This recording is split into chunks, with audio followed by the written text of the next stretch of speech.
Only Jesus TV. Ayé mà le nǹkan ńlá leléyìí o. Ẹ̀yin fáǹsì Iya Ire, Toyin Abraham, Toyin Ayi máa kú. Ẹ̀yin fáǹsì wọn, ẹ̀yin followers wọn, ẹ̀yin olólùfẹ́ wọn, ẹ súnmọ́ bí o. Àṣírí ńlá ni Saheed Ire tú yìí o.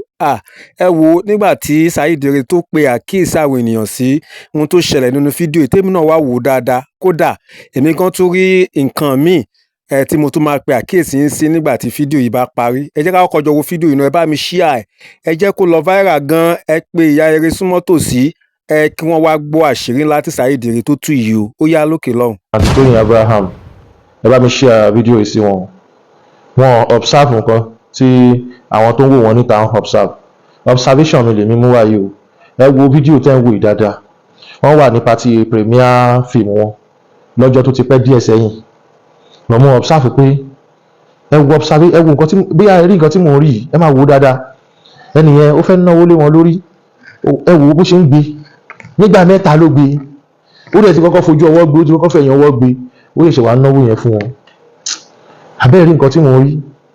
Ẹ jọ̀ọ́ bá mi sọ fún wọn pé Iya Ire àbí kí lórúkọ wọn. Bó dẹ̀ jọ kọ wọn náà lórí fídíò yìí. Àti Toyin Abraham, sister mi dáadáa. I like your movie. Ẹni wájú ni ẹni dẹni ẹ̀yìn. Ẹni ṣàṣetì. Àìsàn burúkú kò ní ṣe yín. Àmọ̀nà tí kìíní máa gbà yọ. Ẹ jẹ́ kí wọ́n á lò pé ẹni yẹn lè má fi ṣèkà fún yín o. But tójú bá farabalẹ̀ dáadáa, àǹtí sister ó máa rí mú o. Ìdí tí mo ṣe wá ṣe program yìí ní bíbá ẹni kékeré lè mọ̀ pé àwa ń change ọwọ́ díẹ̀díẹ̀. Ẹ má jẹ́ kí n sọ pé à ń yíwọ́ padà. Bàbá máa ń change ọwọ́ díẹ̀díẹ̀. Àwa mọ̀ téèyàn bá lo iṣẹ́ o. Àwa dẹ̀ mọ̀ tó bá yẹ pé ordinary ni. Èmi ń ṣe social media pé wọ́n sọ pé ṣáà rí pé mi ò pariwo sọ.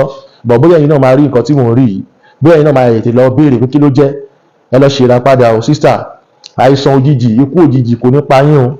Ọlá pé ìjọmọ Yorùbá, ìjọmọ aládé ni mo wò. Màmá ṣe program pa ìtorí kò sí nǹkan tó kàn mí. Bọ̀ ó tún kàn mí nítorí pé ọmọ ìyá mi ni. Ẹ ní dẹni ẹ̀yìn láàrin àwọn tó ń ṣe premier movie tán torí ayé ti ń wò yín. Ayé dẹ̀ nífẹ̀ẹ́ yín gan. Èmi náà dẹ̀ ní abiyamọ ni mí o. Èmi ò ń ṣe ológun ká o. Kò sí gbogbo iṣẹ́ tí mo ń tà yìí. Kò sólè tí mi ò lè wẹ̀ fún ara mi ń bẹ̀ o. Kò mi ní repercussion mi ní nǹkan tí ò dáa.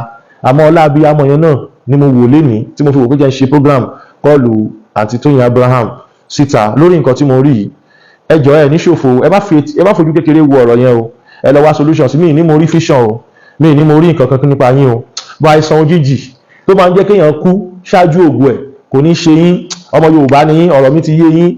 Ọ̀tá ń bẹ láàrin gbogbo ẹ̀yin actress yẹn ẹgbẹ́ ń ṣe ra yín ni. Competition wà láàrin yín, èmi náà rí. Èèyàn fẹ́ náwó léèyàn lórí, ó wá kà á sórí ẹni tó fẹ́ ná nígbà mẹ́ta.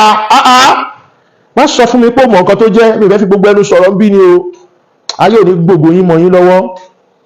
Wọ́n ò ní náwó fún yín débi pé ọmọ wa máa kú mọ́ yín lórí ẹ̀ṣà mi, ọmọ ò ní kú mọ́ yín lórí. Wọ́n ò ní náwó lé yín lórí débi pọ́kọ yín máa wá dèrò ẹ̀yìn. Ẹ ní dàgbà tán kẹ́ wá dẹni tẹ́ máa náwó gbogbo tẹ́ ti rí láàárọ̀ ọjọ́ ayé yín tẹ́ máa ná sí stroke. Gbogbo nǹkan tẹ́ ti fàárọ̀ yín ṣe àti Toyin Abraham ẹ ní gbálẹ̀ tà á dànù. Ẹ máa listen sí mi tí n bá ń sọ̀rọ̀ o. Tẹ́ bá dẹ̀ lọ́pọ̀ ọ̀rọ̀ mi ò tà. Bí ẹ ṣe wà lókì ni ẹ wo èmi ò mọ̀ ń pa ẹ o. Ẹ wo mo ṣe wà mo ti jẹun àárọ̀, mo ti jẹun ọ̀sán, mo ti jẹ talẹ́, oúnjẹ ìgbà mẹ́rin mo máa ń jẹ léde.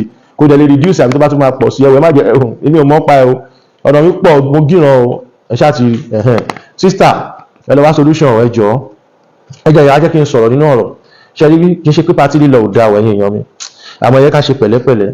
Most of àwọn tó ń bá ara wọn fíra lénìí tán mọ ibi tí nǹkan yẹn ti wá. Ọ̀pọ̀lọpọ̀ oúnjẹ lẹ jẹ ní party tó dẹ̀ pé ìwọ ló jẹ lára yín.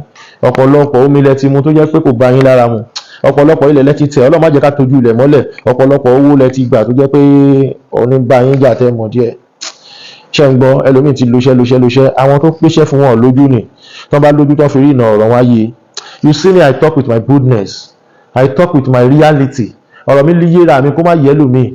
Àfẹn tó bá lójú inú tó bá dá òótọ́ mọ̀ ló lè understand mi. Ẹ wò kíkọ́ yín ṣẹlẹ̀. Ẹlòmíì ṣe bí lè tiẹ̀ ṣe tiẹ̀ ń gbangba ta. Ẹlòmíì àti ṣe tiẹ̀ nílé. Ẹlòmíì ò kí ń gbawó lójú agbo náà. Á ti gbé owó yẹn wá láti ilé. Gbogbo ẹ̀yin tẹ́ ń sọ pé owó ni àfi kí n lówó dandan. Wàá ní lórí iṣẹ́ tó bá ń ṣe ni o. Má wàá fà débi kó máa wó fò. Ọ̀pọ̀lọpọ̀ ẹ̀yin èèyàn náà ti torí owó fìbá sùn gbogbo yín. Ọ̀pọ̀lọpọ̀ ẹ̀yin èèyàn lẹ́ ń fèsì ẹ̀ lẹ́ni tó jẹ́ pé tọkùnrin bá ti bá yín sùn nígbà kan ó máa lé yín kò ní padà fọwọ́ kàn yín mọ́. observe pọkùnrin yẹn ọjọ́ tó fọwọ́ kàn yín yẹn kò ta ni, ó ti dictate òkúta ni, ó ti ẹni tí ìwé bá ń ṣẹlẹ̀ sí èèwọ̀ ẹ̀rọ ẹ̀ ní kó lọ ṣe, ó ti jẹ́wọ́. Ẹlòmíín wà òkú ayé ni kò dẹ̀ tí ì kú sọ́run. Ẹlòmíín wà bẹ́ẹ̀ ṣí bísínẹ́sì 40 million fún kó tó dà ní oṣù mẹ́ta sóṣù mẹ́rin ọjà yẹn á ti run.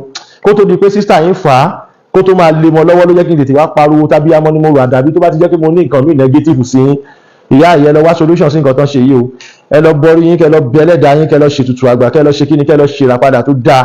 Kẹ́yìn kan kẹ ṣe kíni, kẹ lè dún. Ṣé rí àwọn nǹkan yìí ẹ̀kan wo àti Fúnkẹ́ Akíndélé pé sísà yẹn fẹ́ ojú ẹ̀ fẹ́ le díẹ̀ ni. Ọmọ ìbílẹ̀ tó gíran ni o. Sí Fúnkẹ́ Akíndélé ẹ̀ lè bá dánwó ilé ìwò àti observe àti ẹ̀ máa wò kégan ojú wọn lè. Fúnkẹ́ Akíndélé níbo àti sọ pé Fúnkẹ́ Akíndélé àti ní kò dá padà. Bọ̀ ẹni ti jó wọra, ó ti jó wọra kò mọ nǹkan kan mọ́. Wọ́n kàn sáré gbéṣẹ́ yẹn gorí wọn ni wọ́n á sọ ọ́n náwó fún wọn ò náwó yẹn tán o. Ẹ mọ̀ mo fẹ́ gbé yín débẹ̀ wọn ò náwó yẹn tán wọ́n mú yòókù lọlé. Ọmọ Yorùbá ni wà náà ẹ jíra yín náà ṣẹ́ ń sùn ni. Ẹ jẹ́ torí Ọlọ́run lọ wá solution sí nǹkan tó ṣe yín yẹn, nǹkan tó ṣe yín yẹn ò kéré o. Bọ̀ ṣe rí 3-4 years 5 years bíbá yẹn tí lè mọ̀. Ẹ understand àsìkò tẹ́ bá kò ní ṣẹlẹ̀ sí yín torí ẹ ní rántí mọ́. Iṣẹ́ yẹn wọn kì í lò ní kíákíá ọpẹ́lọpẹ́ kámẹ́rà ọpẹ́lọpẹ́ social media ló tú àṣírí eléyìí. Sister ẹ lọ wojú ẹni tó ń sọ̀rọ̀ dáadáa, ẹ lọ ṣe wá solution sí nǹkan tí mo sọ yẹn. Ayé yín kò ní bàjẹ́ lójú yín, kò ní bàjẹ́ lẹ́yìn yín o. Àsìkò tó yẹ kí ẹ máa jẹun ọmọ ẹ ní fi wà àìsàn wà àti gbogbo etí tó ń gbọ́ mi. Èmi kàn wo ni pé àwọn mo ní kí ló kàn mí, mo fẹ́ stroll fídíò yẹn dànù.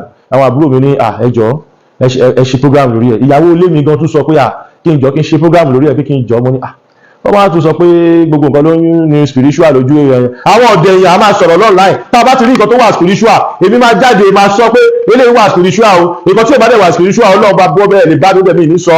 Àwọn míì àwọn bá mi jiyàn comment section pé everything about this guy sef na spiritual and that's Nigeria for you. Ọ̀dẹ̀ wo ilé yìí bí bàbá jẹ́ lóyìnbó ibi tó yẹ pé olóògbé lè yín gan wọ́n wá bọ́ sí máa pa nínú níwà àtàlát gbogbo olóògbé ilẹ̀ adúláwọ̀ pátápátá wọ́n máa ń pa wọ́n ni. Eléyìí tó yẹ kí gbogbo àwọn alágbára kan support wọn nínú ìdílé wọ́n máa fẹ́ pa ni. Why kò lè mú progress ìbálò ìnà. Ṣé ló yẹ ká máa gbogbo àwọn olóògbé wa ṣé ló yẹ ká máa help wọn báwa náà ṣe jẹ́ nínú ìdílé wa.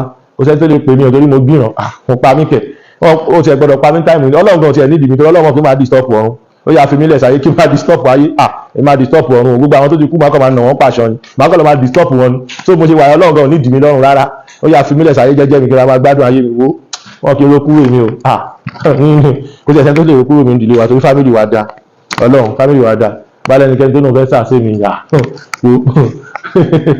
kò tiẹ̀ nídìí aróbí ti pọ̀ jù ẹ̀rọ àṣàṣì lásán gan ti tó mi ti ẹ̀ nídìí àti lọ síbi àtúwọ́ rárá èmi tí mo stubborn ẹ wo sísà ẹ jẹ́ torí Ọlọ́run ẹ̀ ní kàgbákò kì í ṣe pé bí mo nídìí attention yín o mi ò dẹ̀ tọrọ owó lọ́wọ́ yín mi ò dẹ̀ lè tọrọ owó lọ́wọ́ yín láíláí èmi náà tí mo ń tajà mi èmi náà wà òkè níwọ̀nba èmi kọ̀ rélé mo kàn ní kí n já yín tán ni ó wá depend lórí ọkàn tó bá fi gbọ́. ẹ wo nǹkan tí mo fẹ́ fi hàn yín gbogbo àtàdìjọ wo fídíò yìí ẹ wá wo nǹkan tí mo fẹ́ fi hàn yín màá fi sí slow motion so that ẹ lè rí dáadáa nǹkan tí mo fẹ́ fi hàn yín nínú fídíò yìí.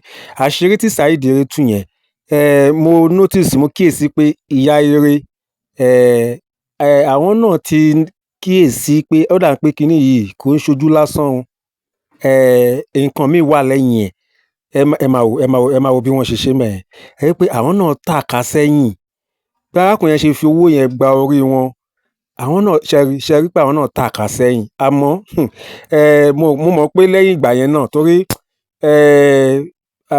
Iya Ire Toyin Abraham àwọn náà kì í ṣe èèyàn yẹpẹrẹ náà ẹni ẹ̀mí ni wọ́n mo mọ̀ pé àwọn náà máa ti gbé àwọn ìgbésẹ̀ kan tó yẹ kí wọ́n gbé bọ̀dán bàbá tí gbé àwọn ìgbésẹ̀ kankan àwọn ní ìdàdúrà o wọ́n ní ìdàdúrà gidi àdúrà ìtúsílẹ̀ gidi torí àwọn nǹkan míì